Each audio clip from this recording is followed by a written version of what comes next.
Mga katsokanan, ito naman ang kalagayan ngayon ng tubig dito sa may Valdepuente, Cabanatuan City. Tributary ito ng Upper Pampanga River, mga katsokanan. Ngayon po ay araw ng Monday, alas 9 ng umaga. Ito po yung pagkatapos ng mga ulan at hangin na dulot ng bagyong Uwan. Pero marami pa rin bahagi ng Nueva Ecija, mga katsokanan, ang sa ngayon ay nasa ilalim ng signal number 3 at the rest ay signal number 2. So, ganun man, ito payapa ang kalagayan ng panahon sa ngayon. Mahangin, naririnig po ninyo sa ating background yung hangin, mga katsokanan. Marami pa lang mga kababayan tayo na talagang nandito po ngayon at gustong makita yung kalagayan ng tubig. So, mapapansin po natin, ayan,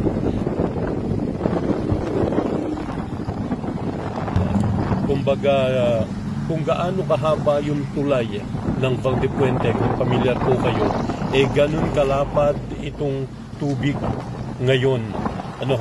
Mula sa paso hanggang sa kabilang paso, Pasigan hanggang kabilang Pasigan. Dati kasi, siyempre, makikita ninyo, yung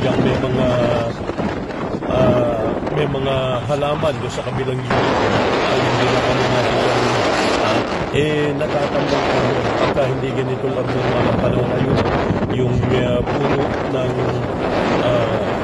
mga niyugan at puno ng kawayan na nakita natin. Yung paggawi po doon natin natatambang, balikan natin. So dati po natatambang, kaya ayun nga, may mga puno ng niyog, mga katsokanan, no? At may puno ng kawayan, meron dyan mga alaman, merong kalamansi.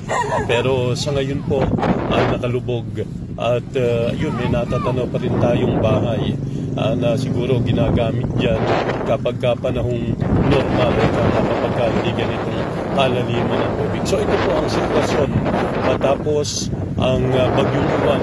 Actually, hindi pa tapos na tapos dahil sabi nga natin sa northeastern portion ng Nueva Ecija hanggang sa ngayon ay nasa ilalim po ng signal number 3 at doon naman sa ibang bahagi ay nasa ilalim ng signal number 2. Kailangan pa rin po tayo mga katsokanan.